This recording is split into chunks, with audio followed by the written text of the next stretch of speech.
first draft of the research paper, I had a lot to say in here about plagiarizing. I wanted my students to know, even though you plagiarize that paper, you're gonna get a grade. If you just put something on there and you don't give any credit to anybody else, I gave them at least a 50. Because I don't know about, about your school or your school district, but you can't have too many failing grades, and this is where you'll get a lot of your failing grades if you don't give them credit for doing something. Some of my students had really good essays, but they just would not document where they got the information from. So for that student, they got a 50, and that was the starting point for the paper. If you did nothing, of course, it was a 0. But I actually had 23 people to go ahead and complete their first draft. And then again, that one person, who was that? They just didn't do it. I have a question in your information that they see right there. Can you highlight key things like should highlighted plagiarized papers will not be graded, or bolded it? Does the class is that allowable, that feature? I don't think so. No, Not in the, in the instructions, I think you can. Under the assignment, I'm pretty sure you can bold or underline. I didn't No, try, I'm so not I'm not sure sure. I remember using all caps a lot. Yeah, you might to go with all caps. I I usually usually think try for some of copying those and kids, pasting from a document. If you type a document and put in your italics or your bold or whatever you want to do, and see, I don't think you can. No, Because there's I don't no- think you can change the font in. There's no formatting options Yeah. when you go in to type that. So For some of your kids that may be visually impaired, So you may want What do to, you in that case, if you want to, make it a yellow background or whatever you want to do, you may copy all of those instructions and attach that as a document, and then and have that would for be for good. those accommodations. You can have it as a separate document. You can make it larger print. You could, highlight things. You could do whatever your kids needed to do. And then if it's in a Google Doc, you can actually use Google Read to Write, and that's the opposite of that. You can use what's it called? Voice. I can't think of the name of it right now, but you can have it read to your kids, so it'll actually read the document to them for those kids who have that accommodation. That's a really good question. That is a good question. I watched it. Well, I'm just thinking of students on my campus. All students. Would you read, get that point across. The final draft. Notice here there are 12 done, 12 not done.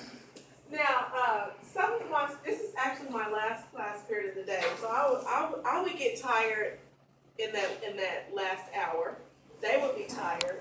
So some of them didn't really get the paper turned in. Half of them didn't get the paper turned in. Some of them in that class period, they were like, you know what? I need to bring you my paper, and I need you to sit down with me and conference with me.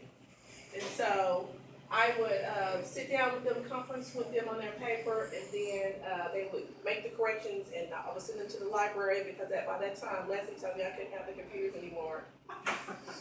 Because, we had over 2,500 students here, so we had, I got like 2 weeks to do that, which was really good because I pushed them.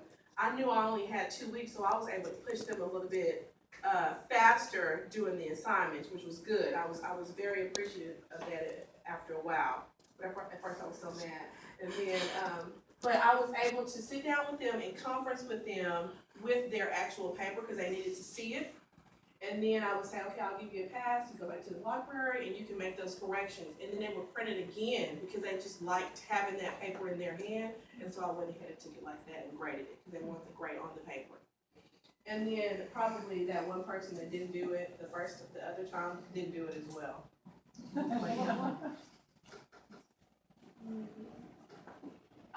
And what worked great, I actually typed this out because I needed to see my own notes, but it was easy to create the assignments. I like that. I just plugged them in there.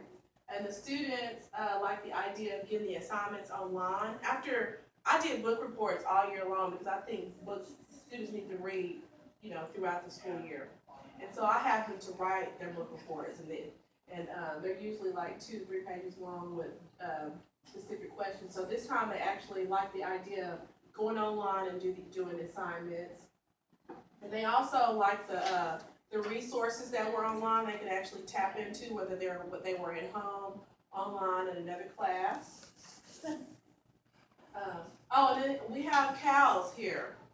So we bring the cows in the classroom so that they're in a comfortable environment. The carts with the laptops, we bring them in, and they were able to just come in and be comfortable and get started working on it as opposed to going to the library. And I actually messed up my opportunity to go in the library this year. I booked the time and then I reneged, and then she was like, oh, well, there are too many people coming in, so I had to use the park this year, which was awesome. And it was super easy to get feedback, because you just type in those comments and you're done. And then it gave students the room for improvement, because we have to do reassessment on our campus and prove that you've done reassessment. And then it cut down on carrying papers outside of the classroom that I had to grade. And then some students, I started enjoying Google Classroom so much, and some of the students, for whatever reason, they have health issues. Some of them I would tell them, if you go in there and send me an email and tell me you're going in there, I can help you remotely. So I was able to look and see what they were typing and say, no, that's not the way it's supposed to be, and then redirect them from home. And I really enjoyed that. Now, I couldn't do that for all 150 of my students, but for the few that needed it, I was able to do it. And then what would I change? Oh, naming the documents. I would say what the name of the document is. Is it a works cited page, and have the student name, like she said. Use rubrics that are easy to click on and score. Like I was telling you earlier, I had to print the rubric and then grade it on my desk. It eliminated their papers, but I had to print it and then give it to them. Next time, there is a way to do this too. I would like to be able to click on the actual rubric, bam, the score is on there, and return it to them. And once I started putting those assignments in there, it was so hard for me to keep up with the assignments this year. So I would pace myself in the grading leading up to the final draft.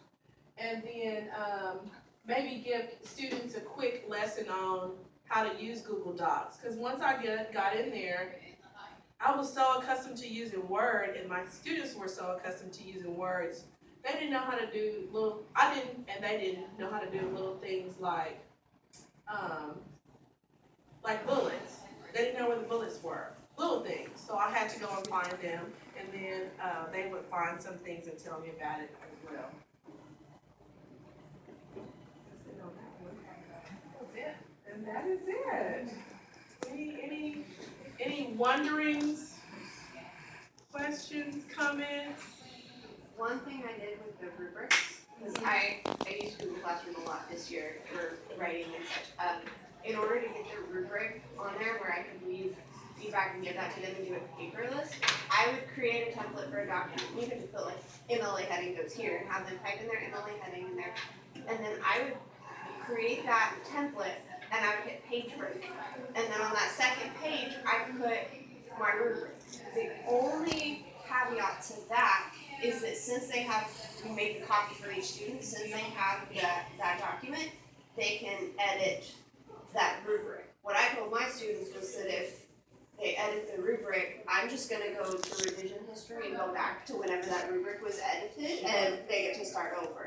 That prevented most of them from doing anything to that rubric. And when I went into grade, I would make the comments out to the side, and I would just go down to the rubric and I would highlight, this is the standard that, and so I just attached that rubric as a template and was able to go in and do that for them. Oh, cool, I like that. So I can show you how to do that or whatever, but Yeah, I'll get that's, your email. yeah, so that was really easy and nice for me, and it's not having to deal with rubrics flying all over the place. Okay. All right, cool. Also, that revision history It's it's the awesome. best thing in the world. Yeah, Yeah, I worked done this all weekend, and I pull it up and I say, oh, you didn't work on it since last Thursday. It's right here. And you wait, you shared it with somebody else, because that's right here. You're color coded in there in your revision history. So they have a color, you start editing with them, because you can edit while they're sitting next to you and show them. Right. You're color coded, you have a different color, and when they share it with their friend, that friend's revision history pops up in a different color, and you can see everybody who's touched that document. Oh, wow. And when, The revision history It- is really powerful. yeah, it was wonderful. It was wonderful. It caught a lot of and stopped a lot of And I can problems. always go All back to those the excuses just fly out. It just was gone. And It was so gone. I did that, I deleted some stuff. Thanks y'all for coming in. Hopefully you came in a little bit later, so if you didn't get the link to the presentation, that is there, and you may access that presentation anytime you need. Thanks so much for coming in. You can see each other.